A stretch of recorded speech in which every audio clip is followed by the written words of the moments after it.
अंतरिक्ष में स्पेसशिप एक बड़े से एस्टेरॉइड से टकराने के बाद एक ऐसे एलियन प्लेनेट पर क्रैश हो जाता है जिसमें कि कुछ ही सर्वाइवर्स बच पाते हैं। लेकिन इस फिल्म का मुख्य किरदार एंडी इस प्लेनेट की खतरनाक मखलूकात का सामना करते हुए किस तरह से अपने बाकी के सर्वाइवर्स साथियों को बचाता है और आखिर ये अज्ञात प्लेनेट क्या था, जानेंगे आज की इस कहानी से जिसका नाम है डिस्टेंट। भविष्य में हमें मोरियालिसिस नाम के एक स्पेसक्राफ्ट को दिखाया जाता है जो कि उड़ रहा होता है। उसके अंदर मौजूद लोग सभी क्रायोबोट्स में सो रहे थे क्योंकि अभी इन्हें अपनी डेस्टिनेशन तक पहुंचने में 4 साल बाकी थे। लेकिन इसी बीच एक बड़ा सा एस्टेरॉइड आकर इनके स्पेसक्राफ्ट से टकरा जाता है जिससे इसमें एक भारी नुकसान होता है। अलार्म बजने लगता है। एक पोड में एंडी होता है जो कि अपनी परिवार की वीडियो से जाग जाता है जो कि अभी भी पृथ्वी पर थे। जहाज का आर्टिफिशियल इंटेलिजेंस बताता है कि हल में एक दरार आ गई है और सर्वाइवल सिस्टम एक्टिवेट हो गया है। अब इस स्पेसशिप की टेक्नोलॉजी एंडी के चारों तरफ एक स्पेस सूट बनाने लगती है जिसमें कि पर्याप्त ऑक्सीजन होगी और उस सूट का भी खुद का एक आर्टिफिशियल इंटेलिजेंस होगा। अब इसके बाद आपातकालीन लॉन्च एक्टिवेट हो जाता है और सभी क्रायोपोर्ट्स बोरियालिसिस से बाहर निकल जाते हैं। उनमें से ज्यादातर क्रायोपोर्ट्स तो सुरक्षित निकल जाते हैं लेकिन बहुत सारे आग के हवाले हो जाते हैं क्योंकि स्पेस के कई सारे हिस्सों में धमाके हो रहे थे।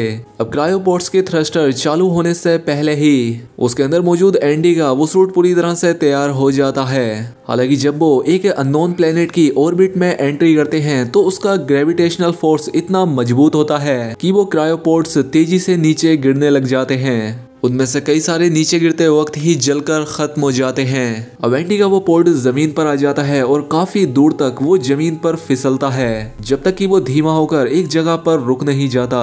अब नीचे आने पर एंडी बाहर देखता है, उसे चारों तरफ बंजर जमीन नजर आ रही थी। वो रेडियो पर भी कांटेक्ट करने की कोशिश करता है लेकिन कोई जवाब नहीं आता। तभी उसे उसके सूट का आर्टिफिशियल इंटेलिजेंस बताता है कि हम जमीन पर हैं। जब एंडी सर्वाइवल किट की जांच करता है तो पाता है कि उसमें फ्लेयर गन नहीं है। खैर जब एंडी अपने पोर्ट से बाहर आने की कोशिश करता है तो वो उससे खुल नहीं पा रहा था, इसलिए वो यहाँ पर मौजूद कई सारी चीजों से ट्राई करता है लेकिन वो नहीं खुल पाता और आखिर में वो लात मारकर उसका शीशा तोड़कर उससे बाहर निकलने लगता है। अब जैसे ही वो पोर्ट से बाहर निकलने की कोशिश करता है उसका पोर्ट एक ढलान से नीचे खिसकने लगता है जिस वजह से उस पोर्ट के टूटे कांच से एंडी को काफी चोटें भी आती हैं। उसका सूट डैमेज हो जाता है और ऑक्सीजन कम होने लगती है लेकिन एंडी के पास एक रिपेयरिंग स्प्रे होता है जिससे उसका सूट ठीक हो जाता है। वो बाहर आकर चारों तरफ देखता है और साथ ही अपने उस स्पेसशिप बोरियालिसिस को भी जलकर आग में नीचे गिरते हुए देखता है। वो विशाल शिप भी इसी ग्रह पर आकर डिस्ट्रॉय हो जाता है जिससे कि एक तेज की शॉक वेव आकर एंडी को भी गिरा देती है। खैर अब एंडी अपने आप को संभालता है और आर्टिफिशियल इंटेलिजेंस से कुछ जानकारी लेता है जिससे उसे पता लगता है कि अभी उनका ये स्पेसशिप इनके सफर का आधा ही रास्ता तय कर पाया था और वो इस वक्त एक अनजान ग्रह पर है। अब दूर से उसे एक रोशनी नजर आती है, इसलिए एंडी रेडियो पर और उससे संपर्क करते हुए उस तरफ जाने लगता है। अब कुछ दूर आगे जाने पर उसे एक पोर्ट में बोरियालिसिस का आधा हिस्सा जलता हुआ मिलता है। वो उस पोर्ट के अंदर ऑक्सीजन सिलेंडर लेने के लिए जाता है लेकिन उसमें क्रू का एक आदमी था जिसे देखकर वो डर जाता है। उस ऑक्सीजन टैंक को चेक करने पर उसे पता लगता है कि वो भी डैमेज हो चुका था लेकिन एंडी यहाँ पर ये नहीं देख पाता कि उस ऑक्सीजन सिलेंडर के ऊपर कुछ खून और भयानक पंजों के निशान थे। कुछ दूर आगे जाने पर एंडी को कई सारी SOS लाइट्स दिखाई देती हैं। इन लाइट्स को यहाँ पर एक दूसरे क्रू मेंबर ड्वेन ने लगाया था जिसने अपने पास यहाँ पर कुछ चीजें इकट्ठा कर रखी थी और साथ ही खाने के लिए लोगों की बॉडी से मांस भी। वो इस हादसे से पहले ही डेटा लॉग देखने में कामयाब हो गया था। वो एंडी को बताता है कि कंपनी ने फ्यूल बचाने के लिए एक ग्रह के बेल्ट से एक शॉर्टकट लिया, इसलिए हम लोग इस अनजान प्लेनेट पर आकर फंस गए हैं। अब वेन यहाँ पर उन डिवाइसेस को यूज करके अर्थ पर एक SOS सिग्नल भेजने की कोशिश कर रहा था जो कि लगभग 8 महीने के बाद पृथ्वी पर पहुंचेगा और अगर पृथ्वी से लोग हमें जल्द से जल्द लेने के लिए भी यहाँ आएंगे तो उन्हें यहाँ तक आने में 2 साल का वक्त लग जाएगा। अब यहाँ पर एंडी हिम्मत खोने लगता है लेकिन वैन उसे समझाते हुए कहता है कि हम बोरियालिसिस के बचे हुए आधे हिस्से में अपने खाने पीने के लिए कुछ चीजें खोज सकते हैं। खैर अब जब वो पीछे हटता है तो एंडी से गलती से मशीन का प्लग निकल जाता है इसलिए वैन उसे ठीक करने के लिए जाता है। लेकिन उसी वक्त एक अनजान सा क्रीचर आकर वैन को अपने साथ ले जाता है। वो वैन को बिना किसी निशान के यहाँ से गायब कर देता है। अब जब एंडी पीछे मुड़कर देखता है तो वो यहाँ अकेला होता है, वैन यहाँ पर नहीं था। अब अर्थ पर मैसेज भेजने के लिए एंडी पीछे मुड़ता है, लेकिन आर्टिफिशियल इंटेलिजेंस उसे याद दिलाता है कि उसकी ऑक्सीजन कम है। अब एंडी उससे बोयालिस के सबसे बड़े टुकड़े तक जाने के लिए एक रास्ता पूछता है। अब वो रेडियो पर बाकी लोगों से कांटेक्ट करते हुए आगे चलना शुरू कर देता है। अब एंडी चलते हुए एक पहाड़ तक पहुंच जाता है और उसका एआई सिस्टम उसे बताता है कि सूट का सिस्टम ठीक से काम नहीं कर रहा है। अब वो अपने परिवार को याद करके दुखी होकर चिल्लाने लगता है, लेकिन तभी उसे एक आवाज सुनाई देती है। ये नाओमी नाम की एक दूसरी सर्वाइवर्स की थी। हालांकि रेडियो का सिग्नल काफी वीक होता है, लेकिन फिर भी एंडी उसे ढूंढना शुरू कर देता है जब तक कि वो बिना स्टैटिक के उसकी आवाज न सुन ले। नाओमी भी अपने पोर्ट में फंसी होती है और उसने क्रू स्टेकर की खोज की थी। अब नाओमी एंडी को अपनी लोकेशन भेजती है, लेकिन एंडी का एआई उसे वार्न करता है कि उसके पास वहां तक पहुंचने की ऑक्सीजन नहीं है। अब एंडी ये रिस्क लेने में पहले थोड़ा हिचकिचाता तो है, लेकिन नाओमी उसे समझाती है कि तुम यहाँ आ जाओ, यहाँ हम दोनों के लिए इनफ ऑक्सीजन है। अब अगले कुछ घंटों तक एंडी नाओमी से बातचीत करते हुए आगे बढ़ता रहता है। अब अचानक से एंडी को रास्ते में एक अजीब आवाज सुनाई देती है और वो अपने एआई सिस्टम से अपने चारों तरफ के एरिया को स्कैन करने के लिए कहता है, लेकिन उसका एआई सिस्टम ठीक से काम नहीं कर रहा था। अब रात हो चुकी थी और इसीलिए अब एंडी को सावधान रहना पड़ता है, क्योंकि उसके हेलमेट की लाइट भी ज्यादा तेज नहीं थी। उसे यहाँ पर थोड़ा भी कुछ महसूस होने पर वो डर जाता था।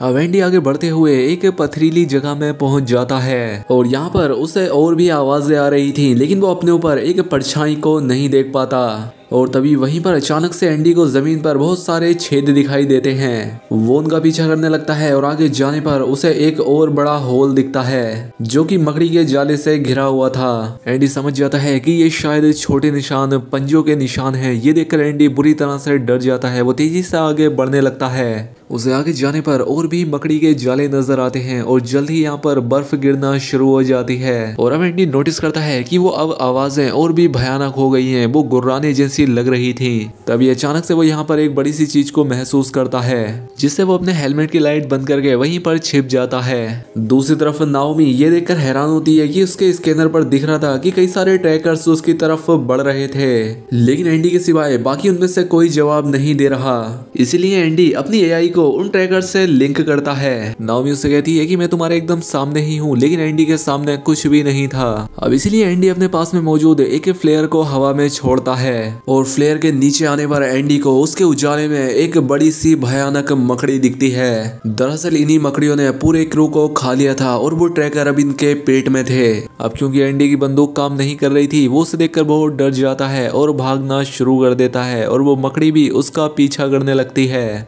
और वो मकड़ी लगातार उस तक पहुंचने की कोशिश कर रही थी। एंडी लगातार जमीन के नीचे भागता रहता है और ऊपर वो मकड़ी उसका पीछा कर रही थी। एंडी मकड़ी के किए जा रहे सभी हमलों से बचता रहता है, लेकिन वो उससे बचने के चक्कर में पहाड़ी के किनारे को नहीं देख पाता और वहां से नीचे गिर जाता है। वो काफी तेजी से नीचे गिरता है, लेकिन वो बच जाता है। मकड़ी ऊपर से उसे देखती है, वो काफी तेजी से दहाड़ती है पर वो नीचे नहीं आती। एंडी सबसे काफी डर गया था, लेकिन नाओमी उसे समझाती है कि तुम्हारा ऑक्सीजन लेवल काफी कम है, तुम्हें जल्दी यहाँ आना होगा। लेकिन गिरने की वजह से उसके सूट में एक और छेद हो गया था, इसलिए एंडी उसे फिर से ठीक करने की कोशिश करता है। वो अपने पूरे स्प्रे का यूज करके उस छेद को बंद कर देता है।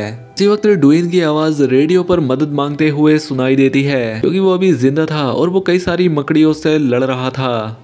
नाओमी चाहती है कि एंडी उसकी मदद करे, लेकिन एंडी काफी डरा हुआ था। वो उन मकड़ियों से नहीं लड़ना चाहता था, लेकिन एंडी उसकी बात तब मान जाता है जब नाओमी उससे कहती है कि तुम्हें वहां जाना चाहिए क्योंकि वहां पर ऑक्सीजन होगी। और अब इसीलिए एंडी जब उन दुर्घटनाग्रस्त हुए पोर्ट्स के पास जाता है तो वो ड्वेन के छोड़े हुए उन फ्लेयर्स को ढूंढ लेता है। वो उनका पीछा करता है और ड्वेन को देख लेता है। यहाँ आकर एंडी देखता है कि एक मकड़ी ड्वेन पर हमला कर देती है, जिससे वो डर कर वहीं पर छिप जाता है। रेडियो पर एंडी को पता लगता है कि इस हादसे में ड्वेन मारा गया। वो बचने की उम्मीद में एक पोर्ट के पीछे छिपने के लिए भागता है, लेकिन पास में ही एक दूसरी मकड़ी भी उन लोगों की बॉडीज को खा रही थी।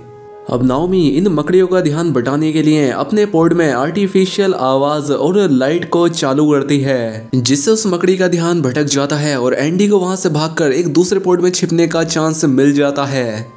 फिर नाओमी उस दूसरे मॉन्स्टर का ध्यान भटकाने के लिए दूसरे पोर्ट को एक्टिव करने की कोशिश करती है, लेकिन उससे गलती से एंडी के पोर्ट की ही लाइट चालू हो जाती है। एंडी को यहाँ पर पोर्ट में एक बॉडी मिलती है जिसे देखकर वो चौंक जाता है और इतने में ही नाओमी बाकी पोर्ट्स की भी लाइट एक्टिव कर देती है। और अब जब दोनों मकड़ियों का ध्यान भटक जाता है तो एंडी यहाँ से भागने में कामयाब हो जाता है, लेकिन जल्द ही ये मकड़ियां भी समझ जाती हैं कि ये कोई जाल है, इसलिए वो एंडी का पीछा करना शुरू कर देती हैं। लेकिन जब एंडी एक मिस्ट वाले एरिया में आ जाता है तो वो मकड़ियां यहाँ से वापस चली जाती हैं। वहीं नाओमी के पैर अपने क्रायो बोट्स में फंसे हुए थे, वो उसे महसूस नहीं हो पा रहे थे।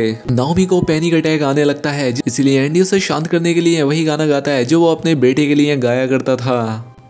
खैर अब इसके बाद एंडी आगे बढ़ता है जहाँ पर उसे बहुत सारे जुगनू दिखते हैं। एक आकर उसके हेलमेट पर बैठ जाता है और अचानक से लाल हो जाता है। वो उस पर हमला कर देता है, हालांकि वो अकेला तो उसे नुकसान नहीं पहुंचा सकता था, लेकिन जो बाकी के जुगनू थे अब वो भी लाल हो जाते हैं और उस पर हमला करने लगते हैं, इसलिए एंडी दौड़कर उनसे आगे चला जाता है। हालांकि यहाँ पर जब एंडी को एक गुर्राने की आवाज आती है तो वो समझ जाता है कि वो जुगनू भी किसी चीज से डरे हुए थे और तभी जमीन फाड़कर एक बड़ा सा राक्षस एंडी को अपने मुंह में ले लेता है। अब वो मॉन्स्टर एंडी को धीरे धीरे निगलना शुरू कर देता है। अब एंडी अपनी आर्टिफिशियल इंटेलिजेंस से कहता है कि मुझे दिल का दौरा पड़ रहा है, जिससे कि एंडी को एक जोरदार बिजली का झटका दिया जाता है, इसलिए वो राक्षस डर के एंडी को बाहर उगल देता है। अब इससे वो मॉन्स्टर काफी गुस्से में होता है, वो एंडी की तरफ बढ़ने लगता है, इसलिए एंडी एक पेड़ के तने जैसी दिखने वाली चीज के अंदर चला जाता है। लेकिन यहाँ जमीन में एक छेद होता है जिससे एंडी गिर जाता है और उन जुगनुओं के छत्ते में पहुंच जाता है, जिससे वो सभी जुगनू लाल हो जाते हैं। वो एंडी पर हमला करना शुरू कर देते हैं, इसलिए एंडी भागकर सुरंग से बाहर आ जाता है। अब बाहर आने पर एंडी का एआई सिस्टम उसे बताता है कि तुम्हारा ऑक्सीजन बोरियालिस तक पहुंचने के लिए तो पूरा हो सकता है, लेकिन नाओमी तक पहुंचने के लिए नहीं। और अब नाओमी भी उससे कहती है कि तुम्हें जहाज पर ही जाना चाहिए, लेकिन अब एंडी हार मानने से इनकार कर देता है और वो नाओमी की तरफ दौड़ना शुरू कर देता है। लेकिन जल्द ही उसकी ऑक्सीजन खत्म होने लगती है और अब उसे परेशानियां होने लगती हैं। वो नीचे गिर जाता है, लेकिन एक बार फिर से आगे बढ़ने की ताकत जुटाकर वो आगे बढ़ता है और आखिरकार नाओमी के पोर्ट तक पहुंच जाता है। वो तुरंत ही एंडी को अपने पोर्ट के अंदर ले लेती है और अंदर आकर एंडी फिर से चैन की सांस लेता है। इसके बाद एंडी नाओमी के फंसे पैर निकालने की कोशिश करता है, लेकिन वो ऐसा नहीं कर पा रहा था, जिसके बाद वो टूल किट में कुछ औजार देखता है। वो उनमें से एक का यूज करके नाओमी के पैर बाहर निकाल लेता है, जो कि एकदम सही सलामत बाहर आ गए थे। हालांकि अभी उनमें थोड़ा दर्द जरूर था। थोड़ी देर आराम करने के बाद दोनों फ्लेयर गन और रिपेयर स्प्रे लेकर आगे चलना शुरू कर देते हैं, लेकिन दर्द की वजह से नाओमी के लिए चलना मुश्किल था, इसलिए एंडी उसके लिए एक स्प्रिंग बनाता है। जब नाओमी एंडी की बंदूक की जांच कर रही होती है कि तभी मकड़ियों का एक झुंड इन्हें चारों तरफ से घेर लेता है, जिस वजह से ये दोनों उनसे बचने के लिए यहाँ से भागना शुरू कर देते हैं। लेकिन इससे पहले कि वो मकड़ियां इन्हें पकड़ पाती, नाओमी और एंडी बोरियालिस के दूसरे हिस्से तक पहुंच जाते हैं, जो कि यहाँ अच्छी हालत में दिख रहा था। अब ये दोनों तेजी से उसकी तरफ भागते हैं और नाओमी गिर जाती है, इसीलिए एंडी उसकी आगे जाने में मदद करता है। मकड़ियां लगातार इनके करीब आती जा रही थी और उनका रास्ता रोकने के लिए ये लोग यहाँ पड़ा मलबा पीछे फेंक रहे थे, लेकिन इस बीच ये दोनों भी गिर जाते हैं और तभी एक मकड़ी जैसे ही इन्हें पकड़ने वाली होती है कि नाओमी एक फ्लेयर जलाती है, जिससे वो मकड़ी उस फ्लेयर के पीछे भाग जाती है। वो बाकी मकड़ियों का भी ध्यान बटाने के लिए एक दूसरी फ्लेयर जलाती है। अब नाओमी को आगे बढ़ते हुए कंट्रोल पैनल से परेशानी होने लगती है और मकड़ियां लगातार इनके करीब आ रही होती है और जैसे ही एक अंदर आने वाली होती है कि तभी नाओमी रास्ता बंद कर देती है, जिससे वो मकड़ी उसी दरवाजे से कटकर मारी जाती है और बाकी मकड़ियां दरवाजे पर हमला करना शुरू कर देती हैं। अब नाओमी और एंडी अंदर जांच करते हैं, काफी नुकसान हुआ था, लेकिन लाइट्स अभी भी काम कर रही थी, यानी कि बैकअप जनरेटर अभी ठीक है और साथ ही अंदर का वातावरण भी एकदम सही था, जिसका मतलब ये था कि ये लोग मदद आने तक यहाँ पर जिंदा रह सकते थे। लेकिन यहाँ आगे इन लोगों को एक बड़ा सा खून का निशान मिलता है, जिसका पीछा करते हुए ये लोग कंसोल तक पहुंच जाते हैं, जो कि आंतों और मकड़ी के जालों से ढका हुआ था। ये दोनों यहाँ पर छिप जाते हैं जब ये लोग यहाँ एक बड़ी मकड़ी को आकर अपना पेट खोलकर इंसान के अंगों और उनके हेलमेट्स को नीचे गिराते हुए देखते हैं। ये देखकर एंडी को उल्टी आ जाती है, लेकिन वो अपनी उल्टी निगल लेता है। खैर वो मकड़ी ने नहीं देखती और वो यहाँ से चली जाती है। अब ये लोग वहाँ से जैसे ही बाहर निकलते हैं कि ऊपर से एक और हैच खुलता है, जिससे एक और भी बड़ा मॉन्स्टर बाहर निकलता है। अब एंडी तुरंत ही सेफ्टी के लिए दरवाजा बंद कर देता है, लेकिन नाओमी अब उसे डांटती है कि अब हम एयरलॉक में फंस गए हैं। अब जैसे ही मकड़ी दाएं दरवाजे पर हमला करना शुरू कर देती है तो एंडी बाएं दरवाजे को रोड से तोड़ने की कोशिश करने लगता है, लेकिन इससे कुछ नहीं हो रहा था। अब ये लोग हार मानने के लिए तैयार थे। अब एंडी यहाँ पर अपने फैमिली की एक वीडियो चलाता है और नाओमी को बताता है कि ये एक कार एक्सीडेंट में मारे गए थे और इस सब में वो अपने आप को ही दोषी मानता है क्योंकि उस वक्त गाड़ी वो चला रहा था। लेकिन नाओमी उसे डांटते हुए समझाती है कि चुप करो, जो अभी तक हम जिंदा हैं वो तुम्हारी ही वजह है। ये दोनों एक दूसरे को ये सोचते हुए गले लगाते हैं कि शायद अब इनका आखिरी वक्त आ गया है। लेकिन तभी नाओमी नोटिस करती है कि एंडी के सूट में जुगनुओं के एक छोटे छत्ते का गोला फंसा हुआ है और जैसे ही मकड़ी अंदर आती है नाओमी उस गोले को उस मकड़ी पर फेंक देती है। अब जल्दी से ये दोनों मैन पैनल पर पहुंचकर दूसरा दरवाजा खोलते हैं और भागते हुए कार्गो वे की तरफ बढ़ते हैं और तभी नोटिस करते हैं कि ये लोग एक ऊंची जगह पर पहुंच गए थे। वहीं वो मकड़ी भी अपने ऊपर से उन जुगनुओं को हटा लेती है और इनके पीछे आ जाती है और अब ये दरवाजा बंद भी नहीं कर सकते थे, इसलिए मकड़ी के हमले से बचने के लिए ये दोनों उस प्लेटफॉर्म से नीचे कूद जाते हैं और साथ ही वो मकड़ी भी इनके पीछे कूद जाती है। वो नीचे गिर के जल्दी से संभलती है और फिर से उनके पीछे पड़ जाती है तो एंडी अपने पास रखा रिपेयर स्प्रे उस मकड़ी के मुंह में फेंक देता है। वो मॉन्स्टर उस स्प्रे को काट लेता है जिससे वो उसके चेहरे पर फट जाता है, जिससे इन दोनों को भागने का मौका मिल जाता है। अब इसके बाद मकड़ी छत पर चढ़कर इनके करीब आने की कोशिश करती है। वो एक छलांग लगाकर इनके एकदम पीछे पहुंच जाती है। अब इससे ये दोनों गिर जाते हैं, लेकिन नाओमी फिर से तुरंत उठकर भागती है ताकि वो राक्षस इसका पीछा करे। साथ ही वो एंडी से कहती है कि तुम्हें इसे मारने का कोई तरीका ढूंढना होगा। एंडी जल्दी से पोर्ट्स की आखिरी लाइन तक चढ़ता है। तभी एंडी लाइट्स बंद कर देता है जिससे नाओमी को एक बॉक्स के अंदर छिपने का मौका मिल जाता है। उस बॉक्स में उसे कुछ इमरजेंसी लाइट्स भी मिलती है। अब एंडी पोर्ट्स में चढ़कर अपने आर्टिफिशियल इंटेलिजेंस को उससे जोड़ देता है। वहीं दूसरी तरफ नाओमी अपने शरीर से उन लाइट्स को लपेटकर बाहर निकलती है जिससे वो मकड़ी फिर से उसके पीछे भागने लगती है।